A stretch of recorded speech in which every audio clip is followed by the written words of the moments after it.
cette journée, ça veut dire aujourd'hui, nous avons le plaisir d'accueillir ici un invité spécial, un invité à ne plus présenter dans le département de Vélingara. C'est un enseignant, un éducateur. Il est encore le directeur de l'école de Kabendo 3. Il est aussi, il fut aussi enseignant ou bien maître d'application à l'école Ablaye Diallo de l'IEF de Kolda. Il est aussi le président, en tant que président aussi de l'amicale des enseignants et enseignantes du département de Vélingara.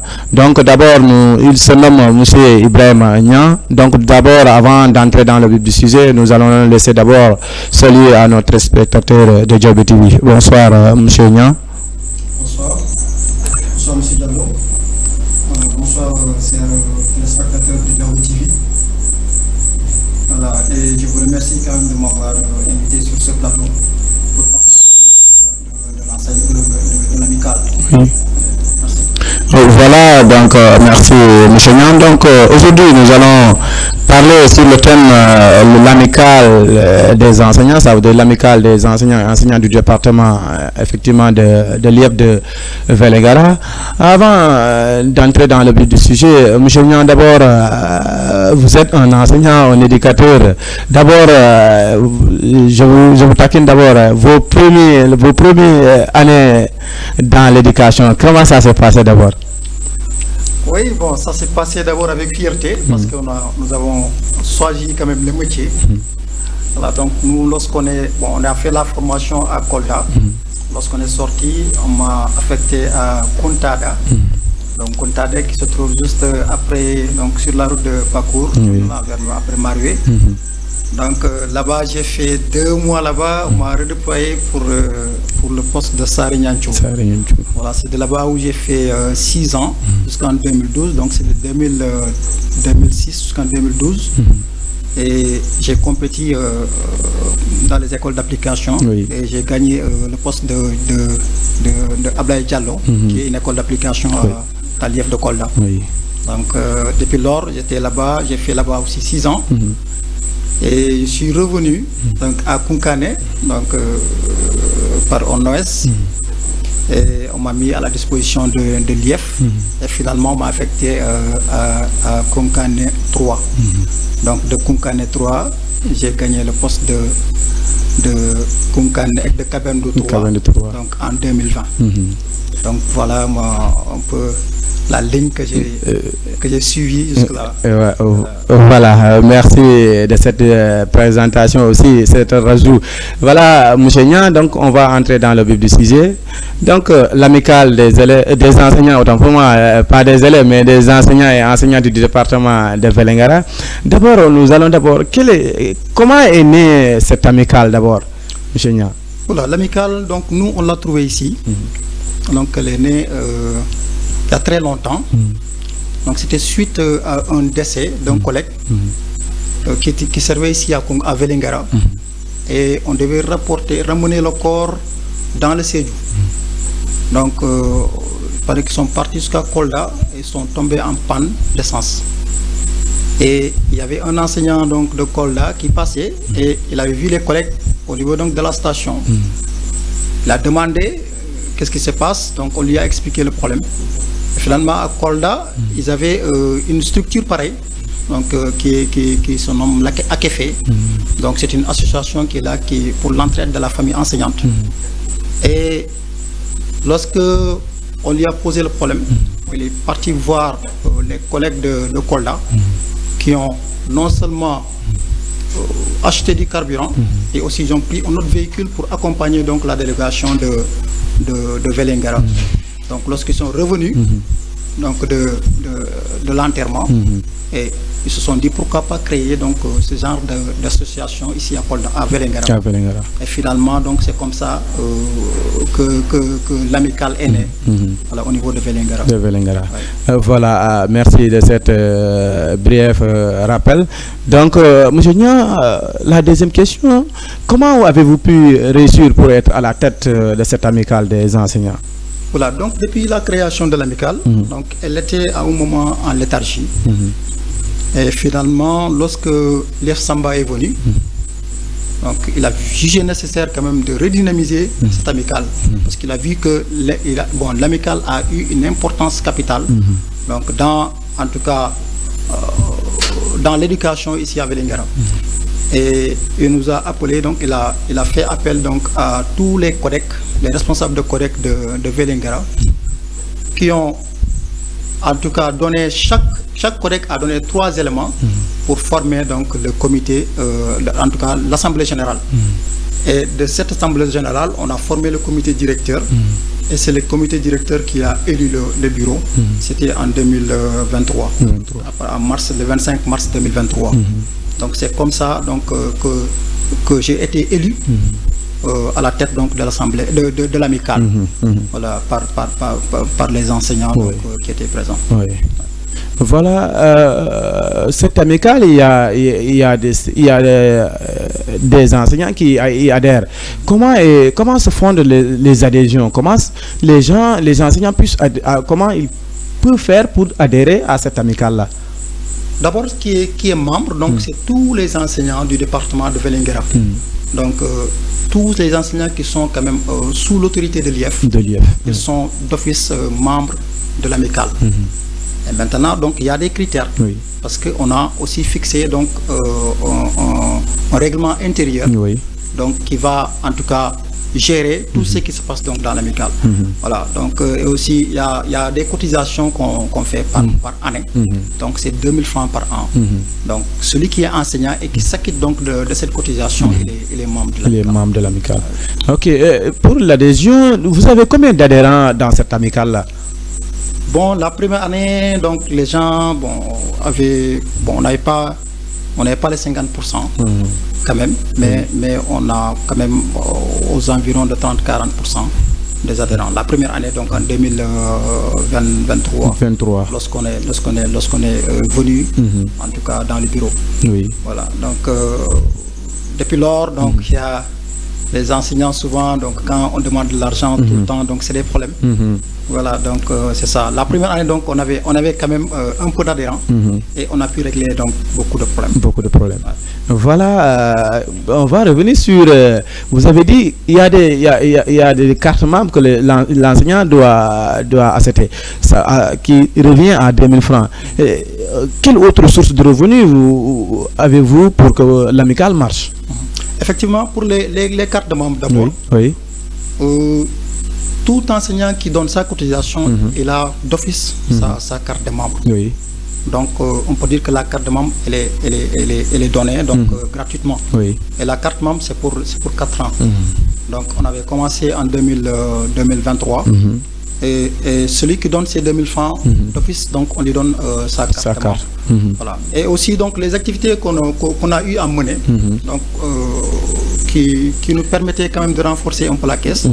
C'était des kermesses. On avait organisé des kermesses pour essayer de renforcer la caisse. On a confectionné aussi des Lacoste pour vendre. Et on a effectivement aussi fait un dîner de gala l'année dernière avec la SCOFI et le réseau des femmes.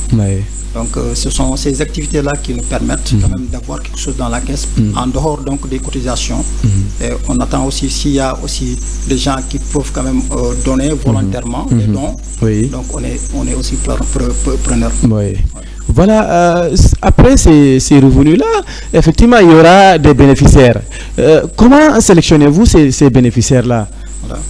Donc pour les bénéficiaires, donc avec le règlement, tout est régi par le règlement intérieur, parce que le même jour, lorsqu'on a élu le bureau, on a en même temps fait le règlement intérieur. Donc l'amicale, donc son objectif, c'est juste le social. Et il y a d'autres volets aussi. Voilà, donc c'est une amicale qui est là pour aider les enseignants en difficulté. Voilà, donc notre première intervention, donc, ce sont les enseignants, par exemple, qui décèdent. Un enseignant qui est décédé, l'amicale intervient. Donc, si on doit ramener le corps, rapatrier le corps, l'amicale le fait. Donc, avec ses moyens de bord.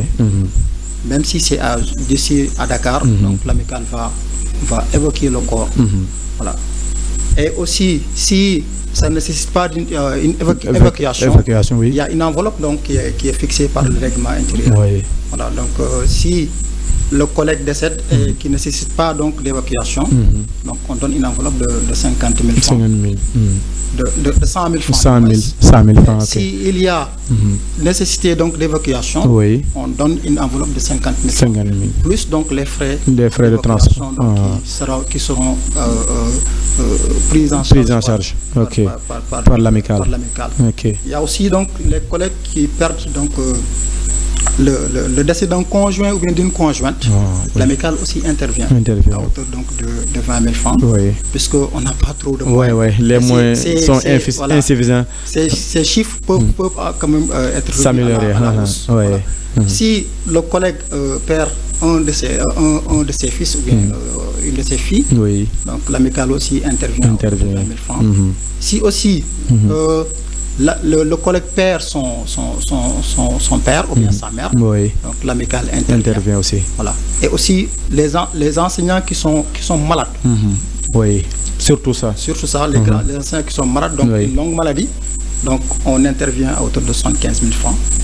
Les enseignants aussi qui subissent un accident. Des accidents, surtout ça. Surtout, nous sommes toujours sur... Voilà, avec les motos, voilà. Donc, nous sommes toujours sur la route. Voilà, toujours sur la route.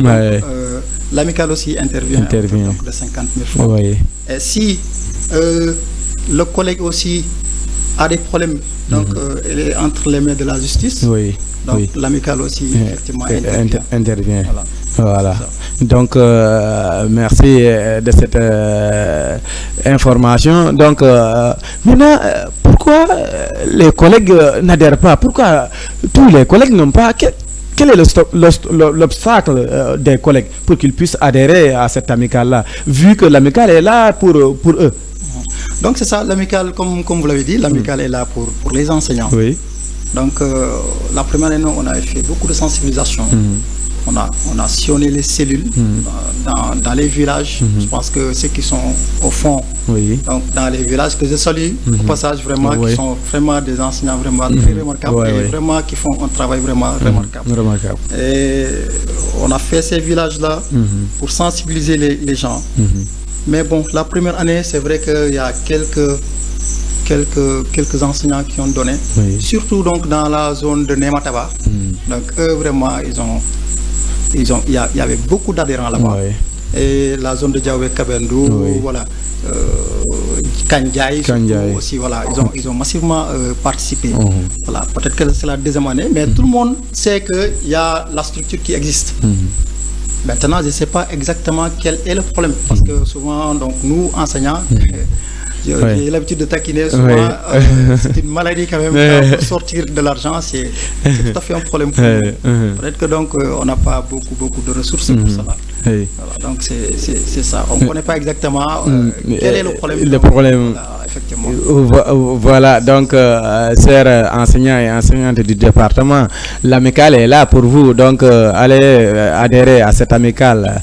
Voilà, monsieur Niang, on va revenir sur les buts de l'amicale. Ça veut dire quel rôle va jouer le but de cette amicale-là, c'est quoi? Donc c'est ça, l'amicale, d'abord, c'est le volet social d'abord. Donc venir en aide à tous les enseignants qui sont dans les difficultés. Donc en dehors de ça, on a aussi le volet pédagogique. Donc on n'a pas totalement trop exploité. Mais quand même, ça existe. Il y a une commission qui est là, donc pour en tout cas pour la pédagogie. Voilà, c'est ça, parce que donc c'est notre principal quand même objectif. Donc je veux dire de l'enseignant. Donc c'est la pédagogie. La pédagogie qui l'intéresse en tant que tel. Voilà, donc on est en train de travailler sur ça. On veut aussi travailler, donc voir aussi comment faire pour quand même aider aussi les enfants qui sont en difficulté. Donc comment les aider à pouvoir quand même faire des résultats à l'école. Voilà, aider aussi les enseignants qui sont quand même dans les difficultés. Pédagogiquement.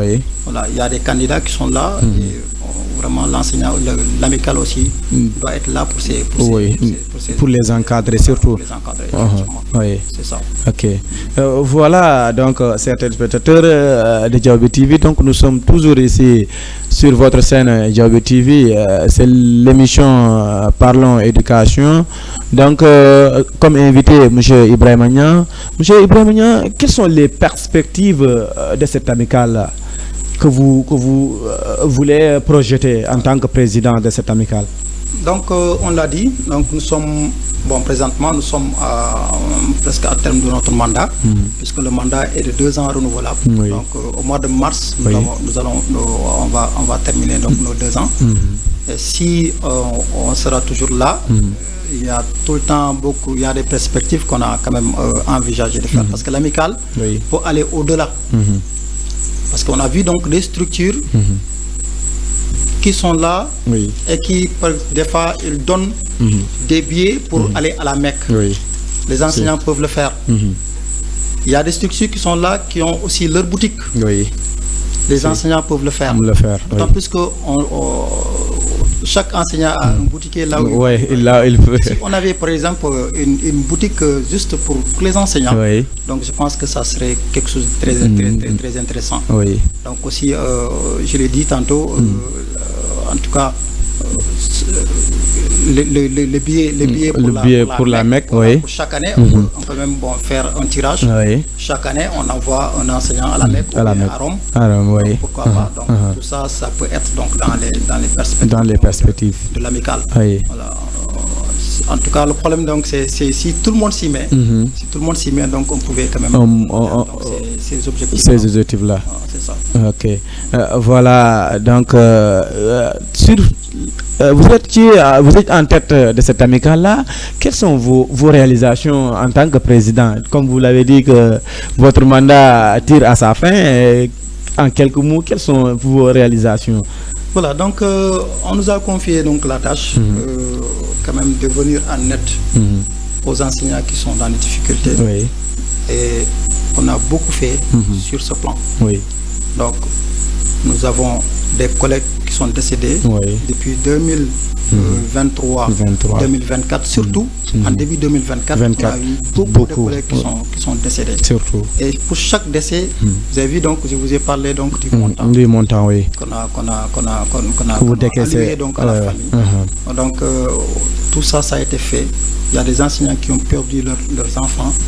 On est parti donc présenter les condoléances. Il y a d'autres qui ont subi des accidents. Oui. Et on est parti donc rendre visite à ces enseignants-là avec une enveloppe prévue donc par le règlement intérieur.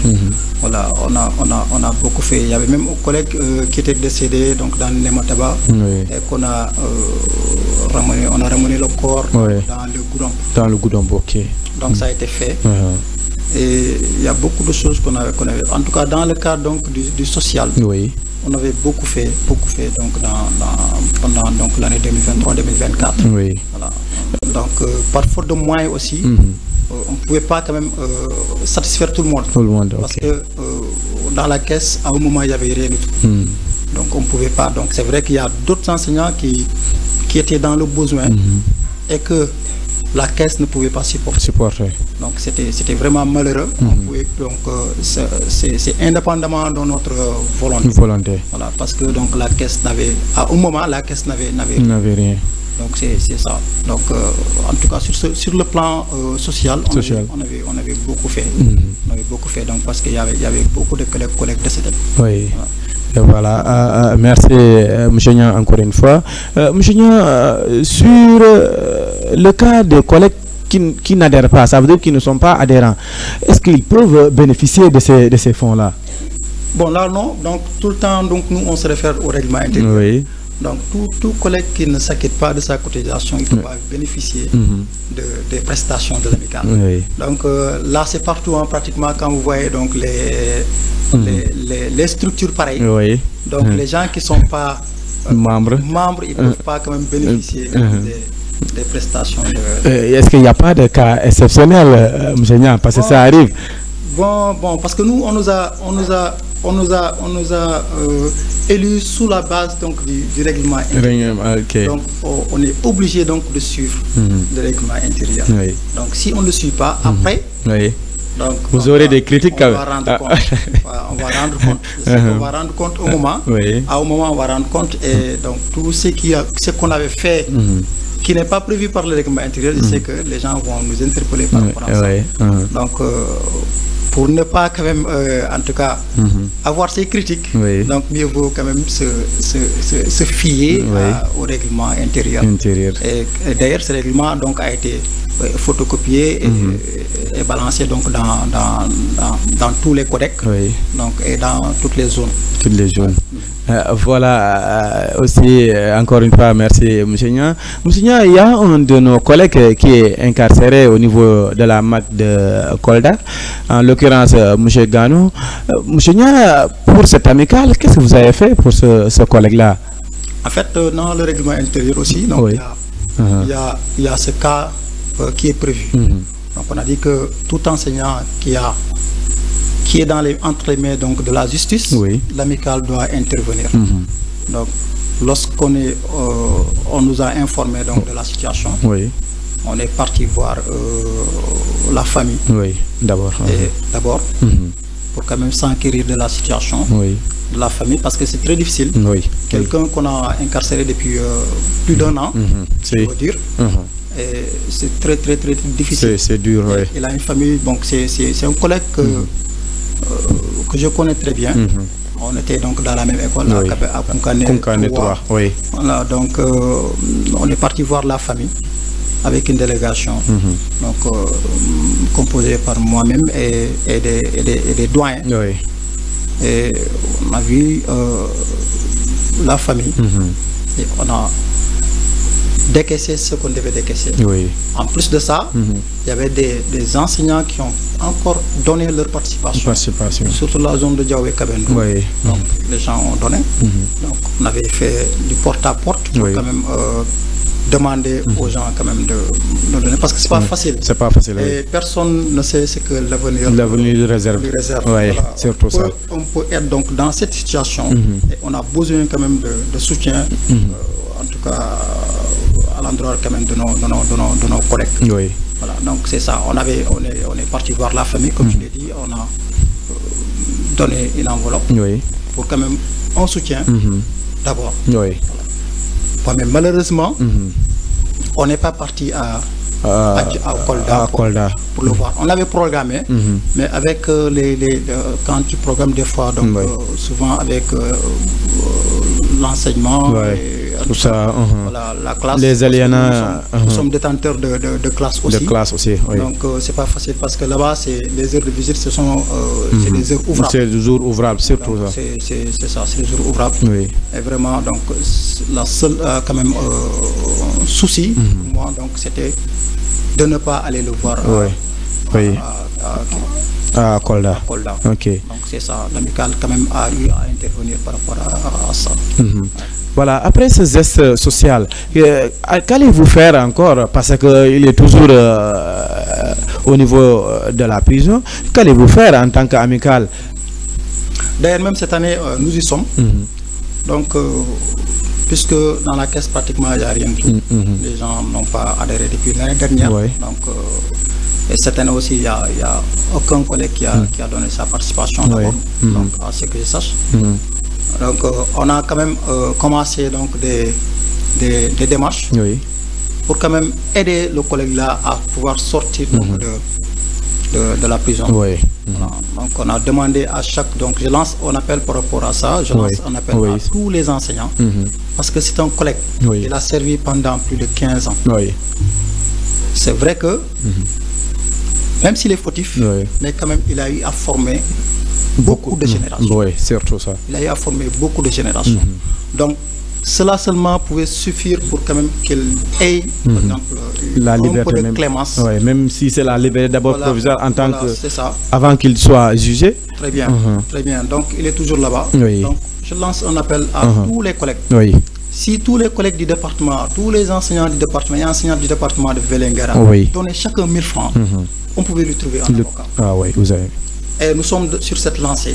Et on a commencé d'ailleurs quand même la sensibilisation.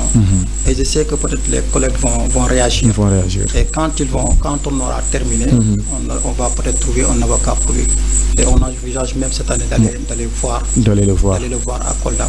Inch'Allah, ça sera fait. Oui. Ouais.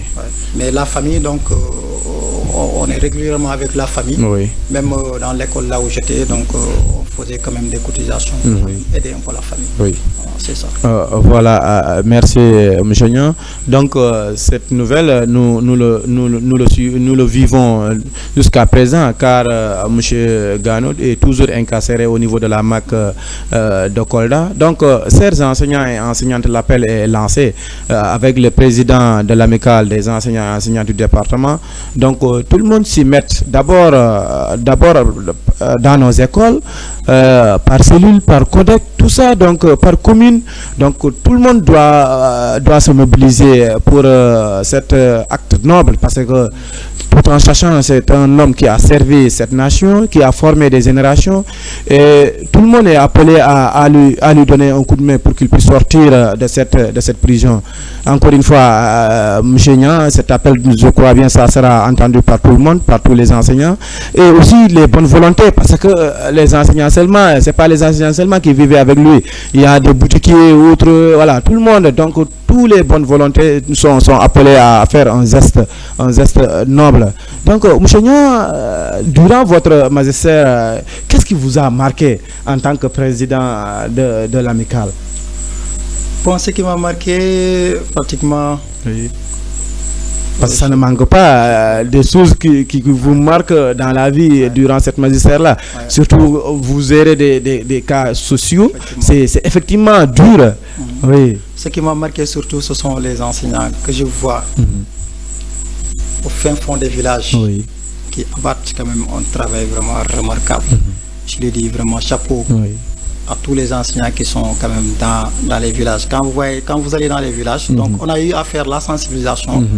Donc lorsqu'on est venu, quand même, on a fait beaucoup de cellules. On a fait beaucoup de cellules et on a vu les conditions dans lesquelles les enseignants quand même sont dans les villages.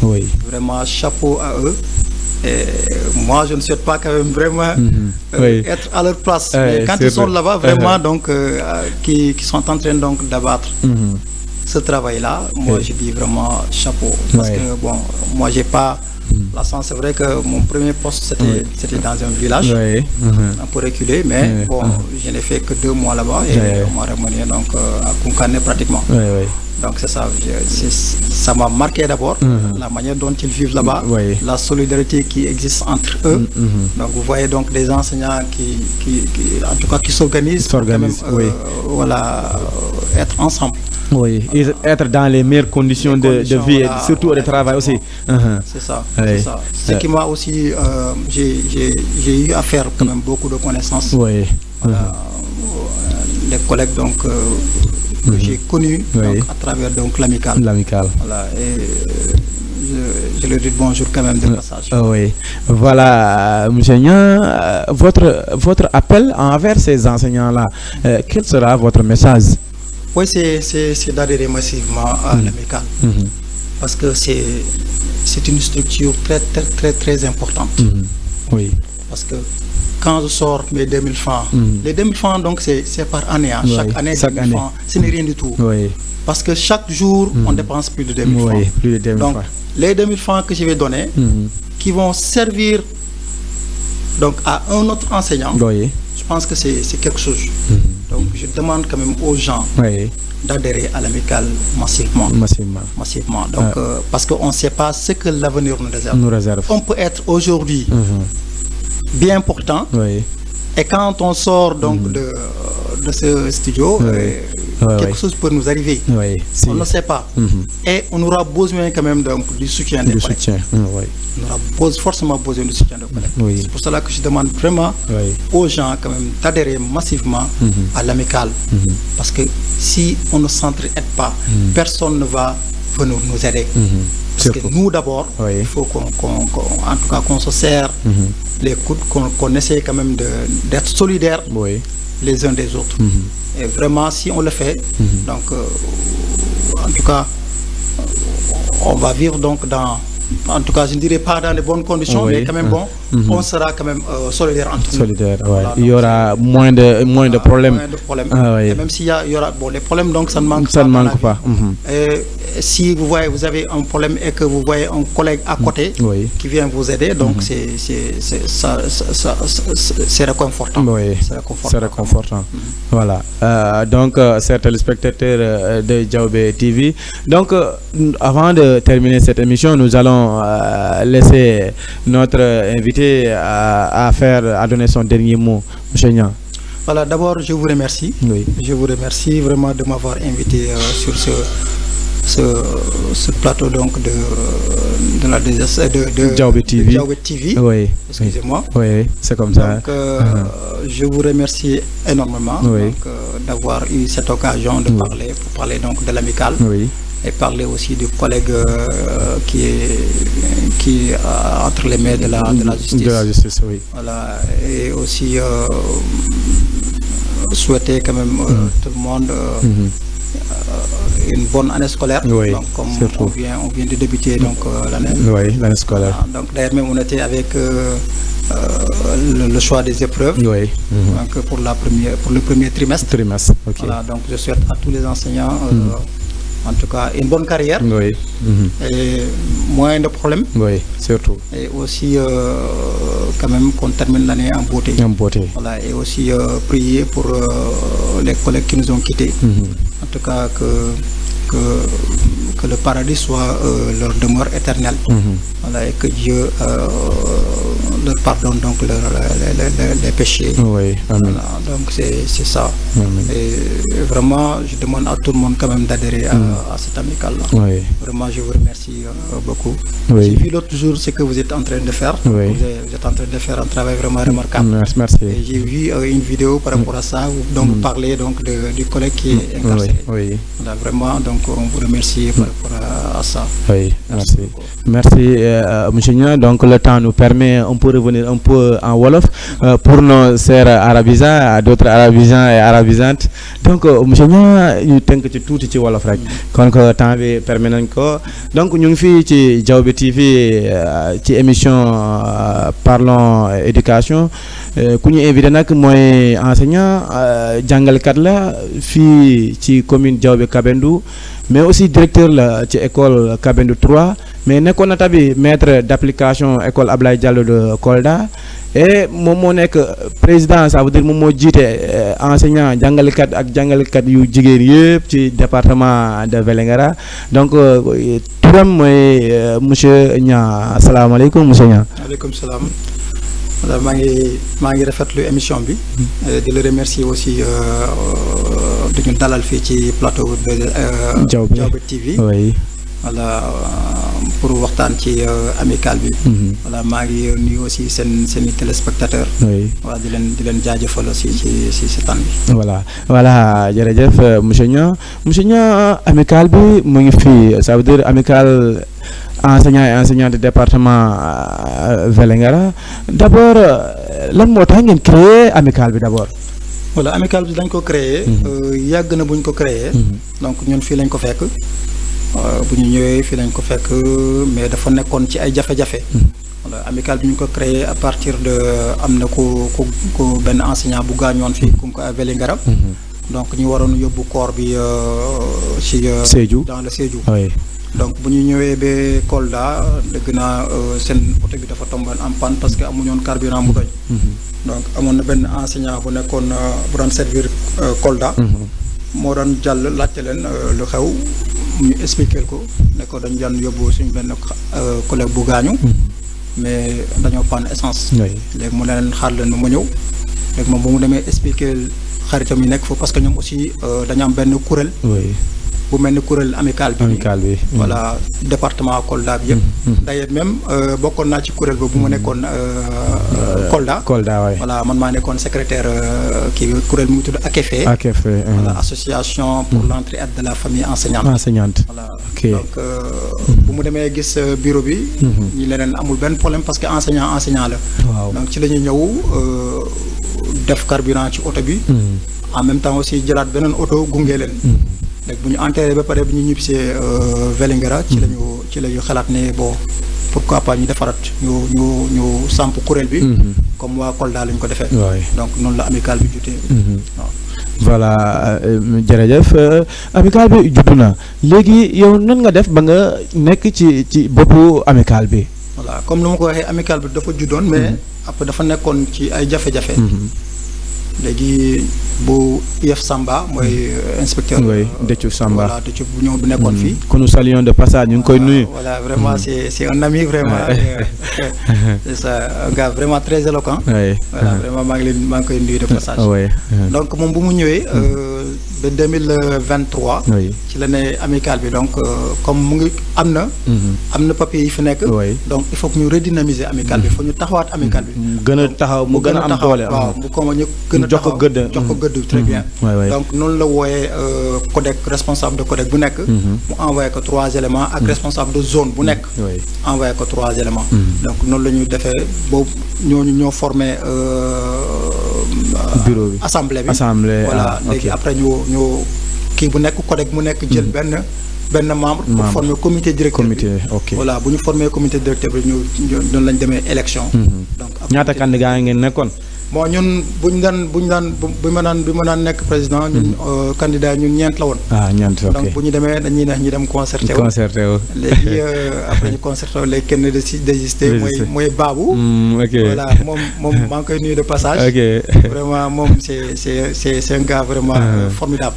macha allah finalement moom mu ñu nekk secrétaire général bi. voilà donc moom moo désisté. léegi après ñu nekkoon ñun ñett. finalement ñu dem élection. yàlla def. ñu fal ma quoi. waaw macha allah léegi ñeneen ñaar ñi keneen kii finalement ñu demaat. kooku moo nekk vice président. voilà keneen kii finalement moo nekk commission coordination bi. donc maa ngi leen nuyu ñoom ñëpp. de passage vraiment bureau bi. maa ngi leen nuyu yéen ñëpp quoi. voilà da leen wax ni aussi yàlla liggéey il faut ñu tàmbalaat liggéey. waaw voilà surtout noonu la tamit voilà. amicale bi nan ngay def ba ñu adhérer ça veut dire ñu dugg ci amicale bi. yan conditions ngeen teg pour nit ki mun a dugg ci amicale boobu. pour dugg ci amicale bi d'ailleurs boo nekkee enseignant rek. d'office nekk nga ci amicale bi. d'abord. donc enseignants yi nekk ci département Vélingara bi yëpp. ñoo xam ne gars yi ñoo ngi ci autorité IEF. en tout cas ñoo ngi ci biir amicale bi. d'ailleurs même am na première année bi amoon na benn proviseur bu adhéré woon aussi. mooy le proviseur donc de Kounkané. waaw monsieur Mbow. que je salue de passage. ok monsieur Mbow. voilà donc enseignants yëpp daal bàyyi ñu kenn. muy arabisant muy enseignant en français. donc ñëpp ñu ngi ci biir amicale bi. voilà beneen bu ci topp mooy. il faut que boo nekkee ci amicale bi aussi il faut ngay nangu cotiser. cotisation bi 2000 francs at bu nekk. 2000 francs ngay joxe. voilà donc loolu mooy permettre pour ne la kon kii membre amicale nga dugg ci. voilà donc amicale bi donc 2000 francs ngay participer chaque année ça veut at bu ne nga joxe 2000 francs donc mooy couvrir année bi yëpp bu dee en cas de problème voilà ñaata adhérent ngeen am ñaata nit ñoo adhéré ñaata enseignants yi ñoo adhéré ci amicale boobu. waaw bon fu mu toll nii mënuma la wax exactement ñaata la mais suñu première année. 2023 2024. donc xawoon na tane. donc amoon na enseignants yu bëri adhéroon parce que dañ daan def cellules yu bëri. pour quand même sensibiliser enseignants yi. ci importance amicale bi. voilà donc surtout zone Némataba moom. vraiment ñoom première année bi moom macha allah. voilà zone Diaobé Kabendo xaw na tane. Kandiaye aussi pratiquement ñoom aussi bëri nañu. voilà donc yeneen zones yi aussi am na ñoo xam ne gars vraiment adhéré nañu. ci amicale bi. voilà donc c'est ça donc mais présentement nii moom. dafa mel ni cotisation moom dafa taxaw d'abord. lu waral gars yi bañ a adhéré wu d'abord yéen est-ce que dem ngeen ci gars yi ngeen dugg école par école wala ngeen dugg ci zone yi parce que loolu tamit il faut ngeen sacrifier ci loolu noonu en tant que président ngeen dugg ngeen fekk gars yi ci terrain bi est-ce que du loolu tamit moo tax gars yi ba léegi am na yeneen ba léegi wala yeneen des fois yeneen est-ce que duñu leen ne amuñu information bi tamit. non si ku ne amul information mais je pense que bon. xam naa ne peut-être di nga wax lu la neex. parce que d'ailleurs déjà. avant même ñuy élire bureau bi. waaw IEF Samba dafa ne codec yi yëpp. les 14 codec. ku nekk na envoyé 3 éléments donc ñooñu bu ñu delloo normalement war nañ def multiplication voilà déjà donc ci zone yi aussi mooy les CEM aussi ku nekk am na zone bu nekk am na représentant voilà keroog maa ngi fàttaleeku je pense que benn codec moo représenté woon mooy codec si j'ai bonne mémoire donc am na benn codec daal xaw ma fàtte naa kii bi Sinthiang Koundara voilà ñoom ñoo ñëwuloon voilà parce que amuñu woon information bi mais quand même ñëpp dégg nañ ko parce que bureau bi boo ko gisee kii bu nekk zone bu nekk am na représentant voilà donc bu ñu falee def nañ sensibilisation dugg nañ ci biir àll bi je pense que dañu am na benn bés sax bu mu naan dem dans le parcours ou bien dans le Linkeri après parcours Farumba dans le Farumba voilà ma daan dem cellule bi finalement ma nekk Diédhiou maa ngi koy nuyu de passage aussi ok Diédhiou de Saremeta voilà dañoo dem ci digg àll bi digg àll bi ñu paan sama groupe ma crevé keroog finalement foofu la ñuy yendu finalement mënuñu woon yegg parce que ñoom ils étaient dañu nekkoon ci cellule finalement dañu mujj woote leen dañoo paan si yoon bi mujjoo finalement bu ñu réglé problème bi nag ñu mujj replié parce que ay ngoon yooyu waaw fekk day guddi donc def nañ sensibilisation bu bëri def nañ sensibilisation bu bëri et collègues yi vraiment yéeg nañu en tout cas que amical bi taxaw na ko mu ngi exister waaw léegi nag lu waral bañ a cotiser bi bon loolu moom peut-être beneen facteur la bon ñu maîtriser wul noonu bu baax parce que souvent damay tàkkee ne enseignants yi moom ñun enseignants yi suñu feebar bëriw ñu xaalis quoi da ngay daje bëriw ñu xaalis teg état bi war na mën a taxaw encore waaw bëriw ñu xaalis moo tax xëy na peut-être voilà mais quand même macha allah voilà sant yàlla quoi macha allah noonu la kay voilà à part cotisation yi yan source de revenu ngeen am yan pexe ngeen di teg pour ngeen am ci ressources yoo xamante ne xaalis yi ngeen xam ne di ngeen mën a jàppale nit yi waaw dañ daan def ay activités donc def nañu ay kermesse def nañu ay jaay nañu ay Lacoste def nañu aussi benn dîner de gala bu ñu defoon d'ailleurs même avec l'ASCOFI et les réseaux des femmes voilà defoon nañ ko yooyu yëpp pour jéem a xool nu ñu mën a renforcer caisse bi et aussi bépp aussi dimbal bu ñu mën a am aussi en tout cas du côté des autorités wala en tout cas d'une personne de bonne volonté voilà yooyu yëpp aussi donc mën nañ ko accepter voilà donc c'est ça voilà mais suñu source principale mooy cotisation bi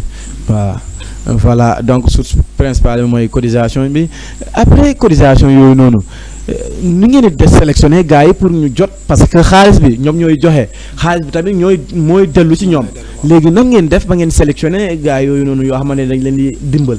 donc bu ñu faree bureau bi. def nañu benn règlement intérieur.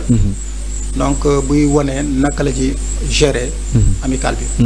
donc pour loolu. prestation yi ni ñu koy defee. mooy dimbali ni ñu koy defee. mooy dañu ne bu fekkee ne am na benn enseignant bu décédé. bu gaañu. bu dee dañuy évacuer corps bi. bu dee dañuy yóbbu corps bi. ci fu mu dëkk. pratiquement boo xoolee Vélingara ñëpp ñu bëri enseignants yu bëri dëkkuñu fii. voilà bu fekkee ne fii la gaañu ñu war a yóbbu corps bi ci njabootam. wala ci famille bi. kii bi amical bi mooy jël en charge. évacuation bi yëpp. voilà lépp lu mu mënta coûter. enseignant moo koy amical moo koy jël en charge. voilà bu ñu yeggee aussi bu fekkee ni denc nañ ba pare. dañuy génnee enveloppe jox ko kii bi famille bi. voilà bu dee aussi enseignant bi kiiwuñu ko. évacué wuñu ko fii la dëkk. donc dañuy dem jaala ji yóbbaale benn enveloppe aussi. waaw wax nañ aussi bu dee jabaru enseignant bi. wala jëkkëru enseignant bi moo gaañu encore donc dañuy dem jaale ji encore yóbbaale enveloppe encore bu dee aussi doomam moo gaañu. wala papam wala yaayam. voilà loolu yëpp aussi dañuy dem jaale ji. bu dee enseignant aussi dafa feebar. parce que am na feebar yoo xam ne gaañ dafay gudd. d'ailleurs même suñu législation c'est prévu donc dina am congé. de maladie. Oui. Donc, amical bi aussi day intervenir par rapport ak loolu.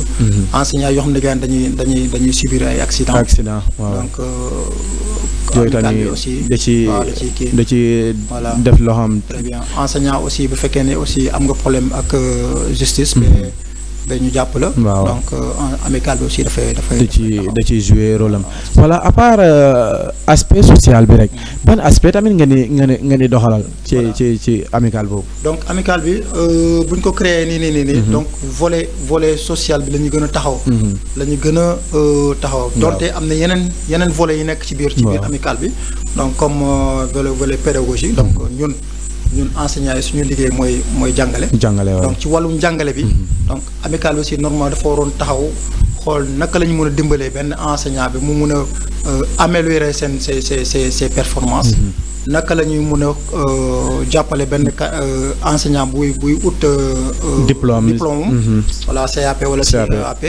voilà naka la ñu mën a def daal ba en tout cas enseignants yi. pédagogiquement ñu gën a taxaw mën a former xale yi.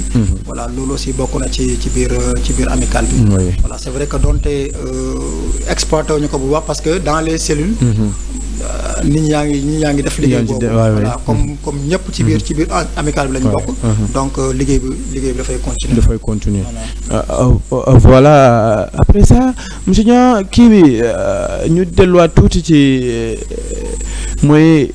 amical bi lan mooy mbébétam ça veut dire c'est but lan mooy mbébét amical bi. amical moom bu mu taxawee. donc c'est juste pour jàppale enseignants yu nekk ci ay jafe-jafe. ok voilà wax naa ko sànq. am na enseignants yu feebar. ci biir seen liggéey. waaw ñuy feebar. pratiquement dañuy confronté à beaucoup de problèmes. xale enseignants yuy dem yoo xam ne jaan ñu bëri am nañu ci ay tuberculose. la craie bu ñuy utiliser. donc souvent donc problème yu bëri day am ci enseignants yi. des fois aussi bu ñuy déplacé wu dem ci biir àll bi. d'ailleurs maa ngi leen di nuyu jaajëfal leen liggéey bu nekk di def ci biir àll bi. poussière bi.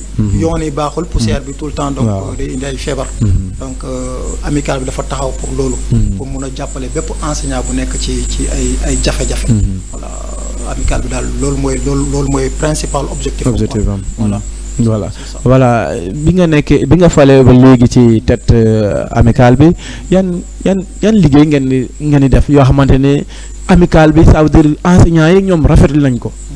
d'ailleurs suñu bu ñu falew ba léegi. yoo xam nga ko. enseignant nga parce que.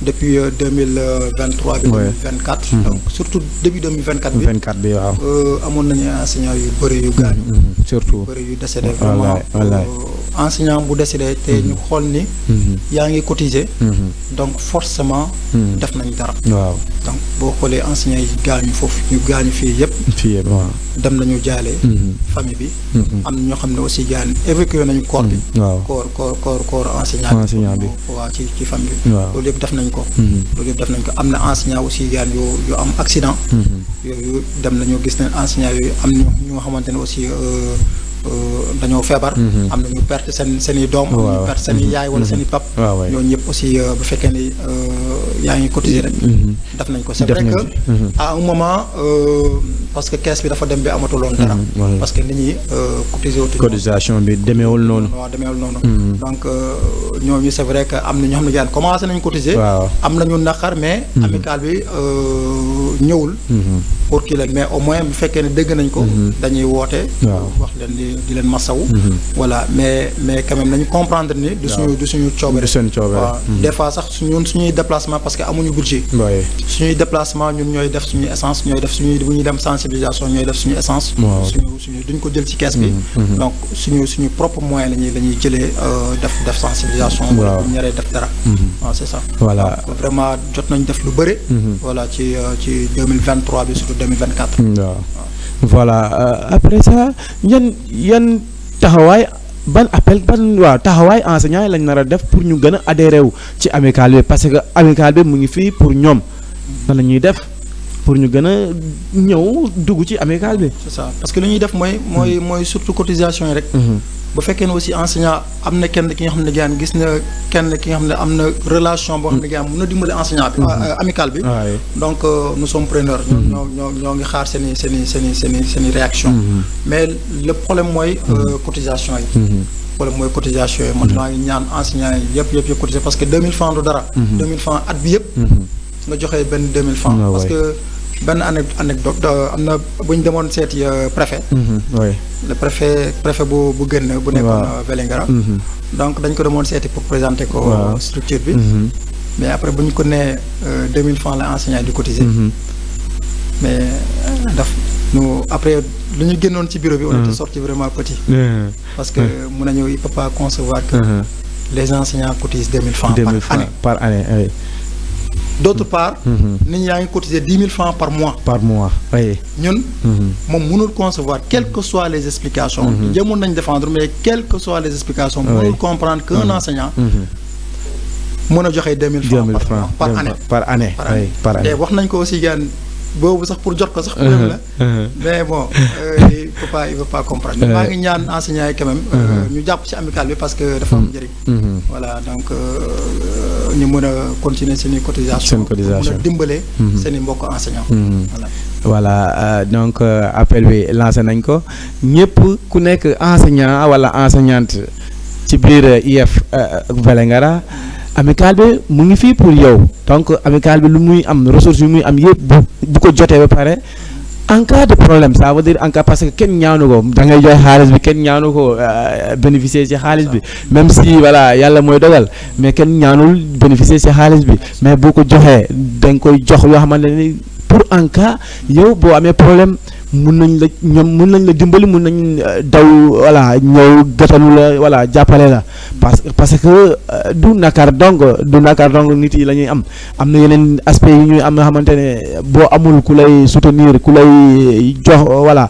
ku lay jàppale ku lay gëtanu jàppale voilà doo ci génn parce que leneen des fois psychologiquement voilà da ngay téye abattu téye touché donc ñii amical bi ñu ngi nii mu ngi fii pour ñun enseignant ak enseignante yi donc 2000 francs donc mooy cotisation bi at bi yëpp loolu moom ñun tamit mun nañ ci farlu mun nañ ci taxaw gën a taxaw ci cotisation yi après ça monsieur Niang am na fait bu nekk ci département bi am na suñu benn collègue dañ koo tëj depuis daaw ouverture presque lañ ko tëj ba léegi muy ci prison bi yéen en tant que amical yan jéego yan pexe ngeen def pour kooku noonu.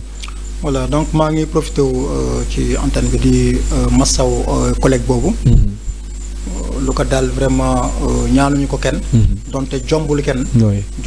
donc ku nekk kuy dund rek mun nga am jafe-jafe boobu. donc ñu ngi koy ñaanal d'abord. fu mu nekk en tout cas moo gaaw a génn foofu. incha allah parce que commencé na yàgg. depuis daaw la. depuis daaw am na un an. voilà donc bu ñu yégee problème bi. amical bi comme règlement intérieur bi c'est prévu. donc amical bi dem na gis famille bi d'abord di mastaw gis nañ jabar ji doom yi. waaw voilà ñu génnee li ñu war a génnee. jox ko famille bi. voilà et aussi dañu accompagné woon par ay enseignants suñu doyens. yu bëri comme tel que Amatamba maa ngi koy nuyu de passage moom tam mu ngi def un travail remarquable. voilà doyen Balde bu nekk Koungheul 4. ok voilà ñoom ñëpp aussi ñooñu demoon doyen Tamba. Lamine Tamba bu nekk Parumba ok voilà vraiment ñoom ñëpp ñun ñoo àndoon. dem gis famille bi. ak suñu collègue kii Diawo. moom il est à la retraite. ok voilà ñun ñoo demoon gis famille bi. donc ma saw ko. jox ko enveloppe li ñu ko war a jox. voilà léegi nag lu ci desoon mooy. xool nan la ñu mu def pour collègue bi mën a gën. waaw ci prison parce que servir na donte. même bu dee sax dafa tooñ. mais servir na. pendant plus de 15 ans. 15 ans ñaata génération nga ci formé. bëri na la. donc formé nga ci génération yu bëri am na mu jeen tey ñu ngi suturloo seen i njaboot. ngir à grâce à ce collègue là. parce que moom moo leen formé. waay donc loolu kese doy na. pour quand même ñu mën ko libérer. parce que. mu am grâce. servir na état bi. waay en plus de 15 ans. c'est ça donc ñun dañ koy ñaanal mooy. mu gën fu mu nekk. parce que foofu moom vraiment ñaanuñu fa kenn. nekk situation boobu noonu. voilà aspect social boobu noonu yan aspect d'abord ngeen di tegaat encore parce que ba léegi mu ngi foofu yan aspect ngeen tegaat pour ngeen mun a jàppale kooku noonu mu génn. d'ailleurs temps yi ñu ngi ci kawam. temps yi relancé nañu kii bi. donc gis nañu codec responsable de codec yi yëpp. waaw na leen ni nañu jéem a sensibiliser enseignants yi. ñu xool parce que képp ku ne bu fekkee ne ku nekk mën na joxe 1000 francs rek. 1000 francs waaw. enseignant bu nekk ci département bu joxee 1000 francs rek. war na mën a doy pour ñu utal ko benn avocat. voilà ñu utal ko benn avocat au moins mu sentir ni. enseignants yi ñu ngi ci ginnaaw. voilà c'est vrai que.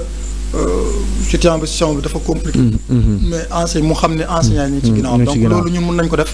parce que bëri nañ bu fekkee ne ku nekk joxee 1000 francs donc d'ailleurs loolu la ñu parce que déjà commencé nañu. jot réaction gars yi voilà am nañu joxe au-delà de 1000 francs. waaw gars ñu ngi fi. voilà même inspecteurs yi sax gars ñu ngi wax ni dañuy participer macha allah. voilà baa ngi nuyu aussi inspecteur Seck. donc Seck ok ci vraiment ku baax la. voilà c'est ça.